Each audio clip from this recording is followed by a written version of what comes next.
მშვიდობის საქმის კურსი დღის შემაჯამებელი გამოშვებით ბრუნდება ეთერში, რომელსაც ბექა ბაციკაძე გაუძღვება. მშენებლობის დასაქმებული 8000 მოქალაქე დაკარგავს სამუშაოს. ამ შინაარსის პოსტს მენეჯმენტთა ასოციაციის ხელმძღვანელი ირაკლი როსტომაშვილი აქვეყნებს. როსტომაშვილის ინფორმაციით 1 იანვრიდან ამოქმედებული საბანკო რეგულაციების გამო ბინების გაყიდვები 30-35% შემცირდა, რაც სამუშაო ადგილების შემცირებას და დარგში ინვესტიციების კლებას გამოიწვევს. საერთო დასაქმებულთა რაოდენობა შემცირდება დაახლოებით 10%-ით, ანუ 8000 დასაქმებული დაკარგავს სამუშაოს, ხოლო დაახლოებით 20%-ით 16000 ოჯახის გაუნახევრდება დაკვეთები, ანუ შემოსავალი აცხადებს ირაკლი როსტომაშვილი. ეროვნული ბანკის რეგულაციების გავლენაზე დღეს საქმის კურსის კამერასთან განცხადებები ბიზნეს სექტორის წარმომადგენლებმაც გააკეთეს. იცით რა არის ამ ეროვნული ბანკის რეგულაციებზე ჯერ მოსახლეობა ძალიან ცოტა იცის. მოსახლეობა იცის მხოლოდ ის, რომ გაფთულდა იპოთეკური სასხების გაფორმება. ამიტომ ეს ყველაფერი დაჩა მითქმა-მოთქმის დონეზე, რომ რაღაც ახალია შემოღებული და ამან მე სიტუაციაზე ცხოვრება გამირთულა. აი ჩვენ მაგალითად უკვე გვაქვს კონკრეტული ფაქტები, როდესაც აი 5-6 მყიდველმა, რომელსაც ჩვენ არ დაგვჭა დიდი რაოდენობა აპარტამენტების დაახლოებით 17-18%-ია, ისიც პირველი კლასის აპარტამენტები საუკეთესო ხედით რომელსაც ასე ვთქვათ ის ცოტა ძვირია და მან შესაბამისი კლიენტი ჭირდება, რომელსაც უარი თქვა, იმიტომ რომ ბანკთან ვერ შეძლეს იპოთეკური სასხის გაფორმება. იპოთეკური სასხის გაფორმება საქართველოში ამ სიტუაციაში, როდესაც პრაქტიკულად ორი გიგანტი ბანკის ხელშია მთელი საქართველოს საბანკო ბაზარი, რა თქმა უნდა უნდა განვითარდეს. საქართველოში ჭირდება საინოვაციო ბანკები. სანამ არ მოვა საინოვაციო ბანკები, რომელსაც არ ექნება უფლება მოსახლეობასთან მუშაობის და ექნება უფლება მხოლოდ განსაკუთრებული პირობებით კორპორაციებთან მუშაობის უფლება, ოღონდ იმ პირობით, რომ მოზიდული კაპიტალის 50% ბრუნვაში ქონდეს რესპუბლიკის ტერიტორიაზე, მაშინ არაფერი პრაქტიკულად, მაშინ დაიძრება რაღაც სიტუაცია.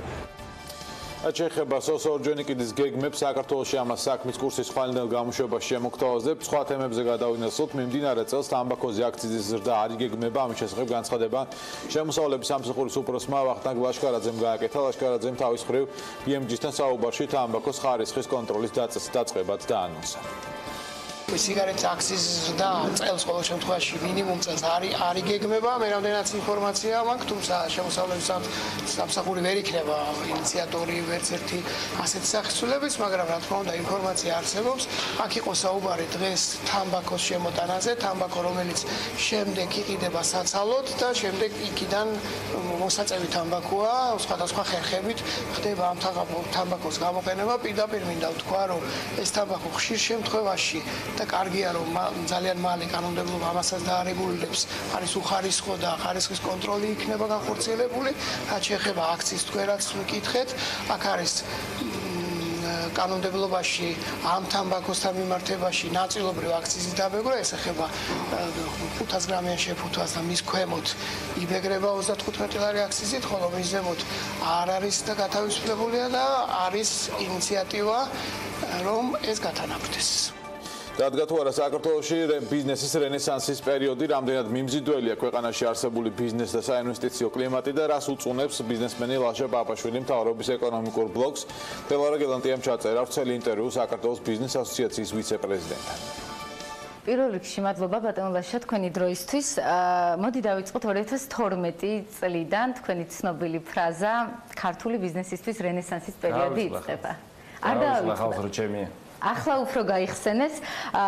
როცა ვემზადებოდი ინტერვიუსთვის ფორდ ჯორჯიასთან წავიკითხე თქვენი განმარტება, მე ამაზე რას გულისხმობდით? იმას, რომ წინა ხელისუფლებამ ბიზნესის აყვავების უნიკალური შანსი გაუშვა ხელიდან. რას ფიქრობთ დღეს? ოცნების მთავრობამ რა ქნა აყვავა ბიზნესი? წინ გადადგა ნაბიჯი მაინც, მე ვიტყოდი. თუ იმას გავიხსენებ როგორ კონტექსტში ვთქვი, აუცილებლად უნდა დავაზუსტოთ, რომ აღორძინება ესე უცბად არ ხდება. როგორც ხელოვნებაში, ასე ბიზნესში დღეს ადრე პოლიტიკაში ჩვენი ქვეყნის აღზევება დაიწყო ხომ მე-9 საუკუნეში, მაშინ დავაუმატე და დაგვირგვინდა მე-12-ში. ამდენად დრო ჭირდება ამას. თავარია წინ წავედით. წინ წავედით, რას გულისხმობთ ამაში? რაში წავედით წინ, ან რაში ვერ წავედით? ყველაზე მოკლე მაგალითი შეგვიძლია ვთქვათ, რომ მაინც აღორძინებისკენ მივდივართ, ბჭყალებში ჯერჯერობით მაინც, მაგრამ გზაზე ვართ, ეს არის რომ ასეთი მიმდინარე ანგარიშის ბალანსი, რაც ამ წლის ბოლოს და იანვარ-თებერვალში ქონდა ამ ქვეყანას, არ ქონია არასოდეს. რაც მე ბიზნესში ვარ ყოველ შემთხვევაში 25 წელია არ ყოფილა ეგეთი. რთული ამ მიმართულებით არ დაგეთანხმოთ. მაშინ ასე კითხავთ, როგორც ერთი რიგითი ბიზნესმენი, როგორ შეაფასებდით ბიზნეს გარემოს დღეს საქართველოში? რამდენი პროგნოზირებადია საქართველოში ის რომ აკეთო ბიზნესი?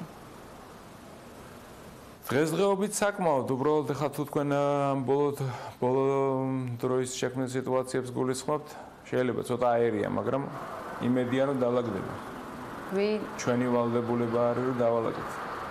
მთავრობის ვალდებულებებს რაში ხედავთ ამ მიმართულებით? მთავრობის რა თქმა უნდა, მათი უფრო მეტად.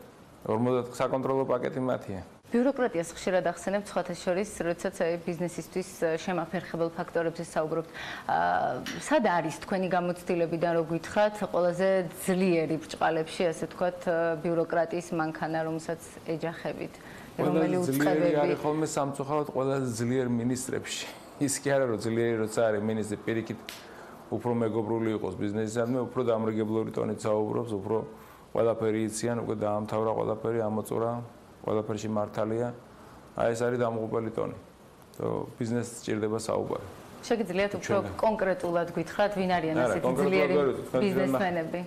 თქვენ თვითონ ნახეთ, როცა იმპერატიული ტონით საუბრობს ჩინოვნიკი, ამაზე საშიში არაფერი არ არის. იმდენად ჩვენ უნდა ვიმუშაოთ, რომ ესეთი იმპერატიულები არ იყვნენ. ეს ეკონომიკურ ბლოკს შეეხება თუ ზოგადად მთავრობის გუნდს? ცოტა მეტი მინიშნება. ზოგადად მთავრობის გუნდს, განსაკუთრებით ჩვენ გვაინტერესებს ეკონომიკური ბლოკი.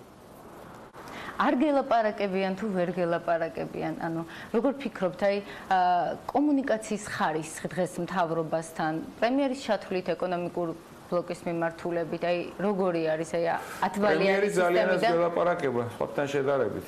უფრო ეგ არის რომ რაღაც მე ვფიქრობ რომ გუნდის ჩამოყალიბება ვერ შეძლო ეს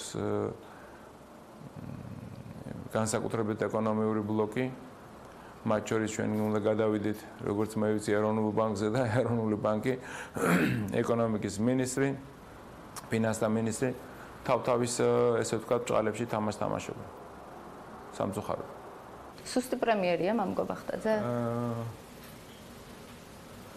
ვერ ვიტყოდი რომ შეკრა გუნდი ამდენად ახლა თქვენ თვითონ ანსაჯეთ კომუნიკაციის ხარისხი დღეს უფრო კარგია დამაკმაყოფილებელია თუ ადრე უფრო იყო არა ჩვენ ბევრად უფრო საშიში მინისტრებიც გვინახავს ამაზე არ არის საუბარი ჩვენ გვინდა უკეთესი წარსული აღარ გვინდა ამდენად კომუნიკაციის ხარისხი არის მაგრამ რამდენად ისმენენ ამას ეგ არის პრობლემა.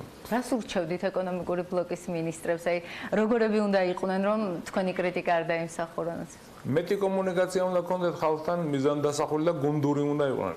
ანუ თანმიმდევრული და ერთიანი პოლიტიკა არ აქვს ეკონომიკურ გუნდში, ესე გამოდის? კი, უამრავი გადაწყვეტილება გამოდის, რომელზეც მერე ვიწყებ, თქვა, მსჯელობას გამოსვლის მერე და არა წინასე. ბიზნეს გარემოზე როდესაც საუბრობთ, ბიძინა ივანიშვილის ფაქტორს, მის ფიგურას როგორ შეაფასებდით ბიზნეს გარემოსთვის, საქართველოს ბიზნეს გარემოსთვის ეს არის დღეს უფრო დადებითი თუ უფრო უარყოფითი? აი, გულისხმობ იგივე თუნდაც იმ кейსებს, რომელიც გვესმის ხოლმე, როდესაც მსხვილ ბიზნეს დავებში ვთქვათ, საქმის დასალაგებლად ბიზნესმენები დადიან სოლოლაკში, ნაცვლად სასამართლოებში.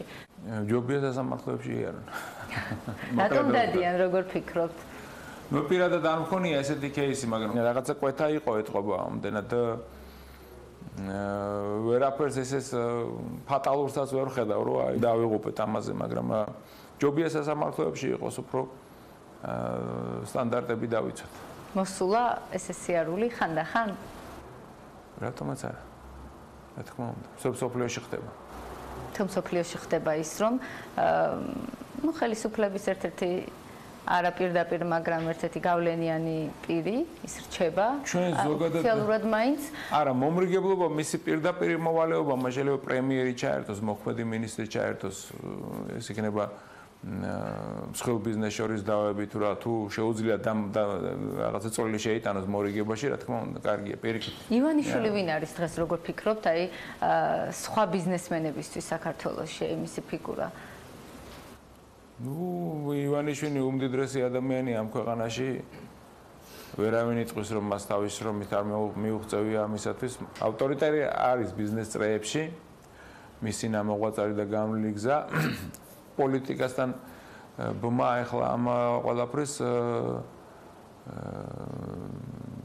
ფაქიზია ძალიან, ამდენად ძალიან. ანუ მე გულისხმობ იმას, რომ ბიზნესმენები მასთან დადიან, იმიტომ რომ ის ყველაზე მდიდარი, გამოცდილი ბიზნესმენია, თუ იციან რა მისი გავლენა ხელისუფლებაზე, როცა ვთქვათ, დავაეხება სასამართლოს ან სხვადასხვა უწყებებთან დაკავშირებულ პრობლემებს. 13-14 წლებში მეც მიწევდა მასთან ყოფნად, სხვათა შორის მე და ბატონი მამუკაც ვიყავით ერთად და ეს იყო, მაშინ იყო სახელმწიფო ბანკის საკითხი წამოიწია თუ გახსოვთ.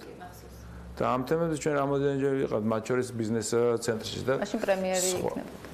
არა, პრემიერი აღარ იყო. არ იყო პრემიერი, რამოდენიმე საათი მსჯელობდით ამ თემაზე, როგორ ჯობია ქვეყნისთვის. ესეთი მაშინ გადაწყდა, რომ არ შეიძლებოდა სახელმწიფო ბანკის შექმნა. ხო, ეს მახსოვს საპარტნიორო ფონდის.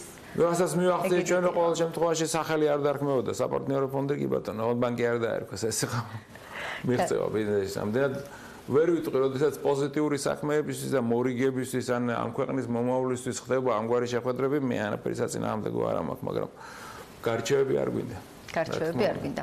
და ბოლო კითხვა, რა არის ის აუცილებელი რეფორმები და გადაწყვეტილებები, რომელიც დღეს სჭირდება საქართველოს, რომ იყოს უფრო მიმზიდველი ინვესტორებისთვის და ეკონომიკაც უფრო სწრაფად იზრდებოდეს?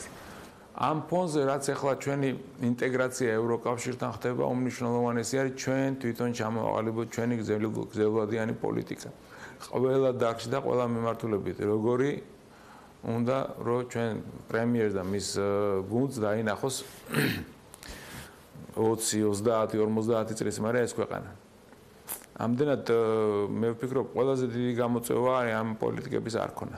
ნება არ არის თუ ვერ ხვდებით, არ ვიცით როგორ გავაკეთოთ ეს.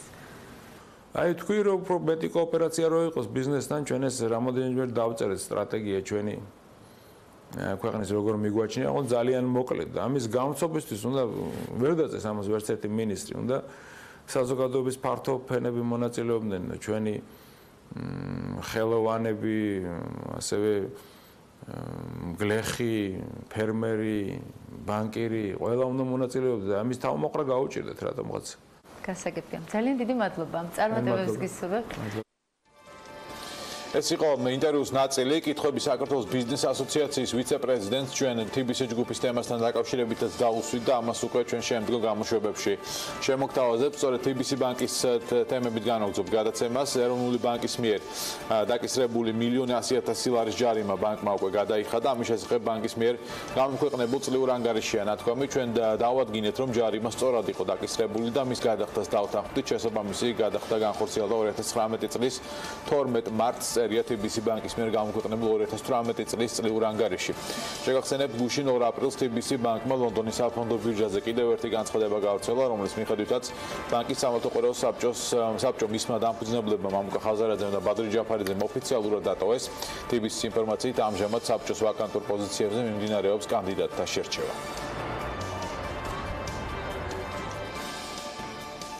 SEBI-ის მიერ TBC ბანკისთვის 1 მილიონიანი ჯარიმა სწორად იყო დაკისრებული. ამის შესახებ PricewaterhouseCoopers's ანგარიშია ნათქვამი. PricewaterhouseCoopers წერს, რომ მათ აღნიშნულ საკითხთან დაკავშირებით TBC-ის დამფუძნებლები მამუკა ხაზარაძე და ბადრი ჯაფარიძე გამოკითხეს, ასევე გამოკითხეს ბანკის სამართალყურეო საბჭოს სხვა წევრებიც, გაეცნენ ეროვნულ ბანკთან ამ საკითხის შესახებ არსებულ სრულ კორესპონდენციას, გამოითხოვეს და შეისწავლეს ბანკში დაცული მასალები. სამუშაო შეხვედრები გამართეს ბანკის აუდიტის კომპანიასთან და გაეცნენ იმ მიდგომებს, რომელიც ბანკის დამოუკიდებელმა დირექტორებმა აღნიშნულ საკითხის მიმართ გაატარეს. საბოლოოდ PricewaterhouseCoopers-ის შეფასებით და დასკვნით ეროვნული ბანკის მიერ ჯარიმის დაკისრება კანონმდებლობის შესაბამისად მოხდა.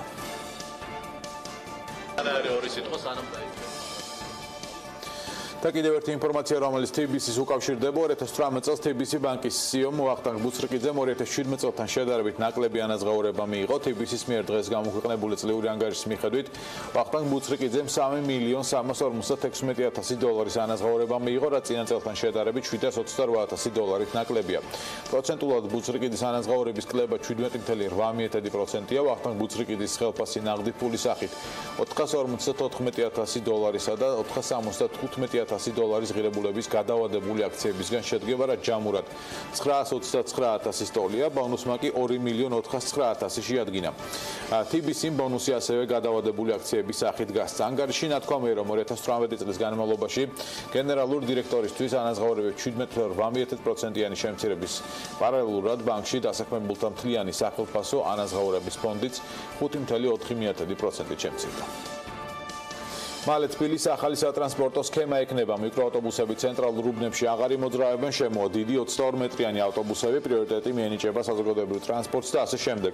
სრული სურათი ახალი სატრანსპორტო სქემის შესახებ ფრანგულმა კომპანიას სისტრამ უნდა დადოს, ამის პარალელურად მერიამ უნდა გადახედოს თბილისის მიკროავტობუსთან 2011 წელს დადებულ ხელშეკრულებას, რა იცვლება 8 წლის წინ დადებულ დოკუმენტში.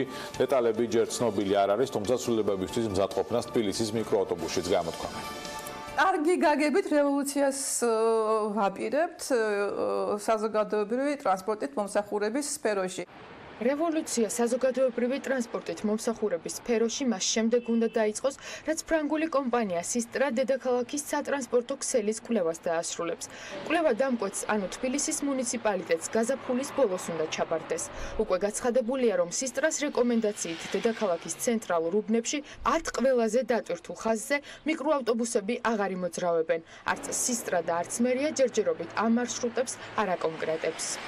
ავტობუსებს ექნებათ თავიანთი გამოყოფილი ხაზი, სადაც იმოძრავებს მხოლოდ ავტობუსი, მხოლოდ სამარშრუტო ტაქსი, ანუ მარშრუტკას რო ვეძახით, მიკროავტობუსი, სადაც არ შევა სხვა არც ერთი სატრანსპორტო საშუალება, ეს იმას ნიშნავს, რომ თავისუფალი მოძრაობა ექნება საზოგადოებრივ ტრანსპორტს და თუ კი კერძო ავტომობილების მფლობელები იდგებით საცობში, ამ დროს საზოგადოებრივი ტრანსპორტი იმოძრავებს ყოველგვარი საცობის გარეშე.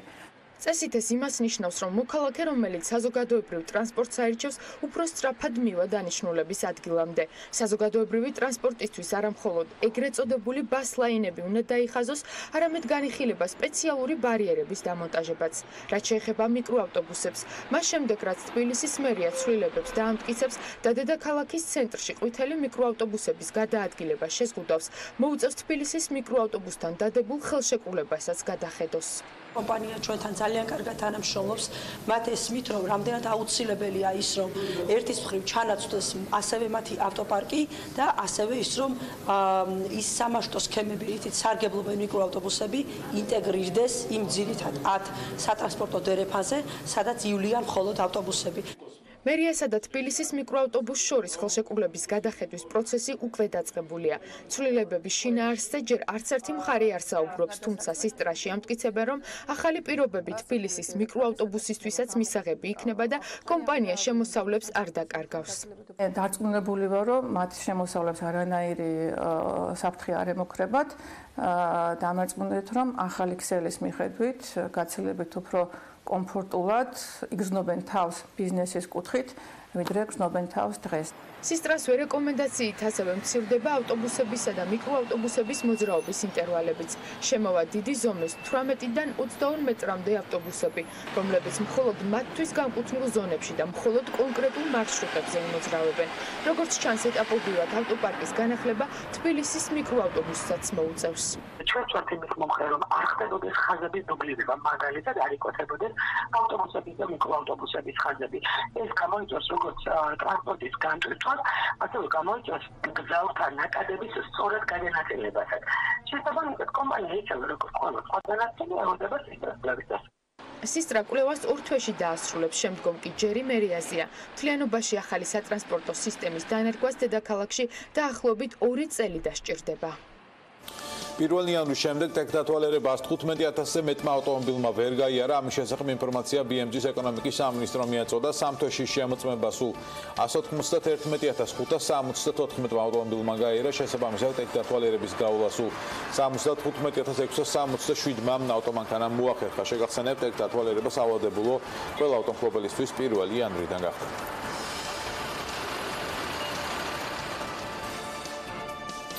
კანონი გამკაცრდა, მაგრამ შრომის უსაფრთხოება დაცული სათანადოდ არ არის. ამაზე თან ხდება როგორც ხელისუფლება, ისე კერძო სექტორი. პრობლემის მასშტაბები განსაკუთრებით იმ დღეებში ჩანს, როცა გავიგებთ, რომ მშენებლობაზეა რომელიმე საწარმოო პროცესში მორიგი მუშა დაიღუპა. სად არის გამოსავალი? ამის შესახებ პარლამენტში დისკუსია დაიწყო. შრომის უსაფრთხოების საკითხებით დაინტერესებულ მხარეებს დავით ჯალაღონი ესაუბრა დავით საღამომშვიდობის. საღამომშვიდობისა, შრომის უსაფრთხოება როგორც ერთ-ერთი ყველაზე მწვავე სოციალური პრობლემა და კერძო სექტორის თავსატეხი საქართველოში. როგორც აღმოჩნდა, პარლამენტის მიერ მიღებული შრომის უსაფრთხოების შესახებ ახალი კანონი ისევ პარლამენტს არ მოსწონს. დეპუტატები პრაქტიკულ ნაბიჯებს ვერ ხედავენ, ამიტომ ადამიანის უფლებათა დაცვის კომიტეტის თავმჯდომარემ უკვე დაანონსა, რომ ამ პრობლემაზე მთავრობის წარმომადგენლებთან ერთად საკომიტეტო მოსმენა გაიმართება. ასევე სოფო კილაძე კანონის კიდევ უფრო გამკაცრების მომხრეა, მმართველი გუნდის სხვა დეპუტატები კი შრომის ინსპექციის არც ისე ეფექტურ მუშაობასთან ერთად სასამართლოს როლის მნიშვნელობაზე საუბრობენ.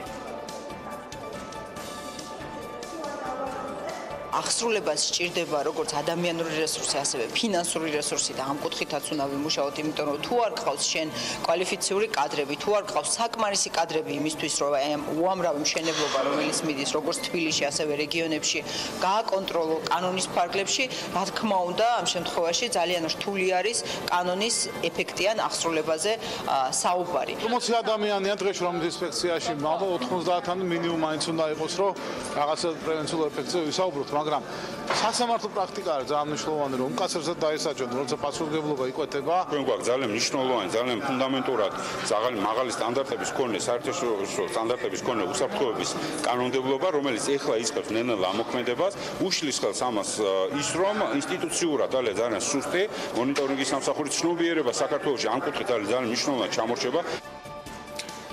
ამ განცხადებების ფონზე ფრაქცია ევროპული საქართველოდან ზურაბ ჭიაბერაშვილი კოლეგებს შეახსენებს, რომ შრომის უსაფრთხოების ნორმების პრაქტიკაში გასატარებლად და პრევენციისთვის მათ შორის განსაკუთრებით მნიშვნელოვანია სისხლის სამართლის კოდექსის იმ მუხლების ეფექტურად გამოყენება, რომელიც მაგალითად სამთო, სამშენებლო ან სხვა სახის სამუშაოების წარმოებისას, ასევე ელექტროთბოენერგიის, გაზის, ნავთობის ან ნავთობპროდუქტების ობიექტზე უსაფრთხოების წესების დარღვევის შემთხვევაში ჯარიმებთან ერთად თავისუფლების აღკვეცასაც ითვალისწინებს. ეს დაუსჯელობის სინდრომი, რაც გამეფებული არის ამ სფეროში, როცა ადამიანები იღუპებიან, სახეჭრდებიან, დაშავდებიან და არავინ არ ისჭება, ეს არის ყველაზე მთავარი გამაპირობებელი ფაქტორი. თუ არავის დასჯა არ გვინდა, ამიტომ გვეზრდება კრიმინალიც და ამიტომ გვეზრდება ეს სიკვდილიანობაც და დაშავებებიც შრომით ადგილებზე.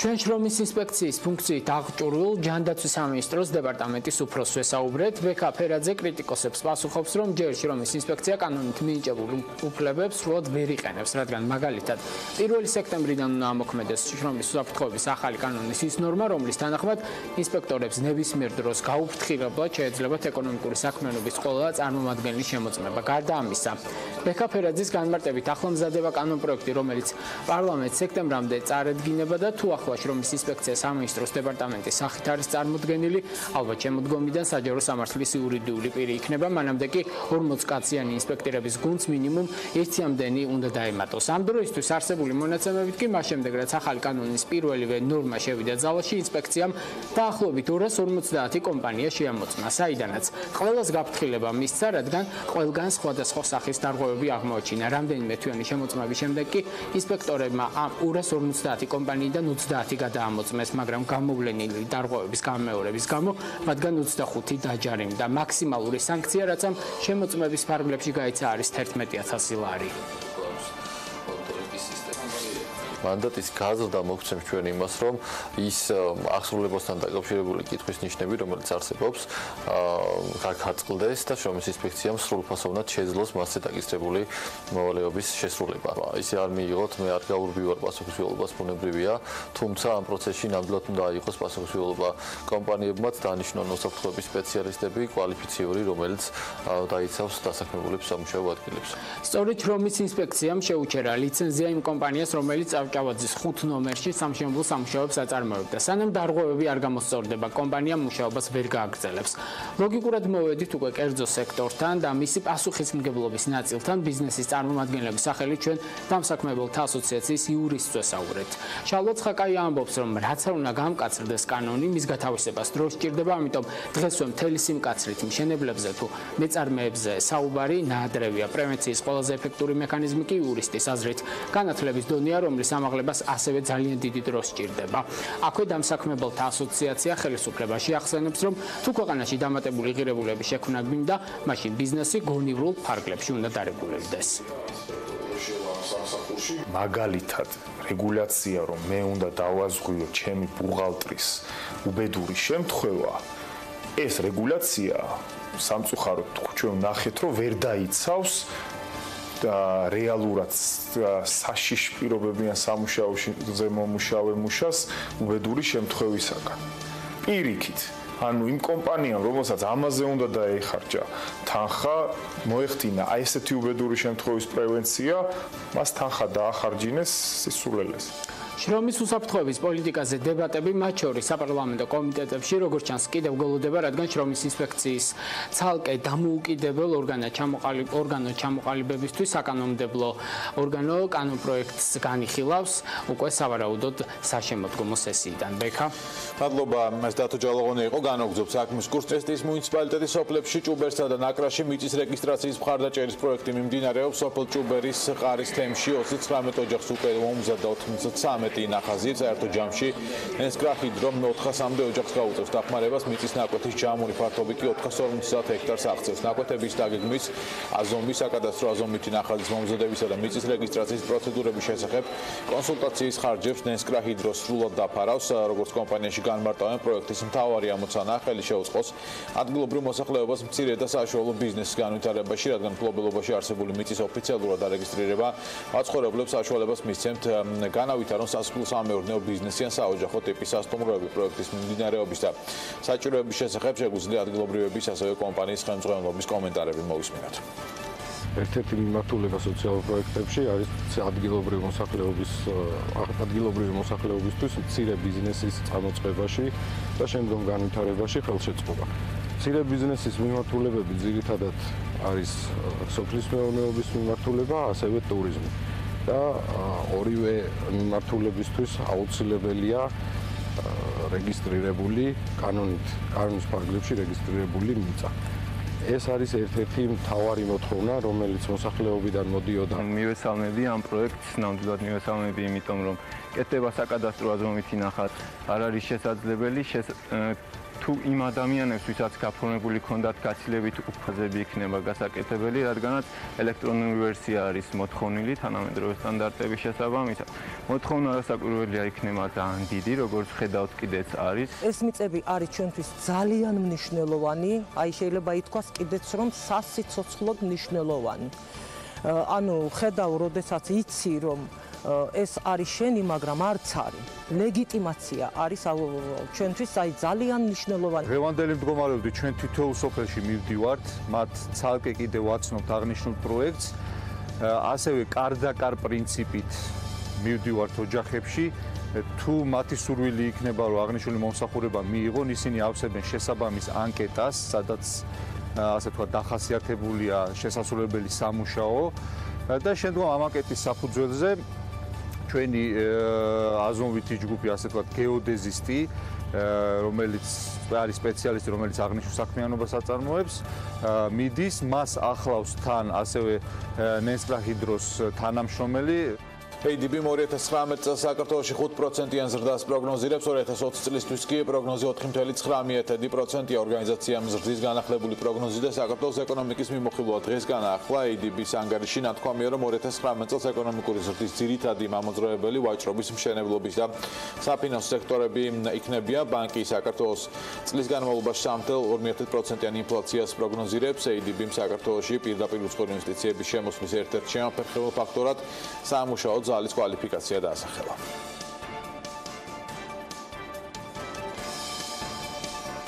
საქმის კურსი ამით დასრულებულია. მადლობა ყურადღებისთვის. ხვალ შეხვდებით ერთმანეთს ნახვამდის.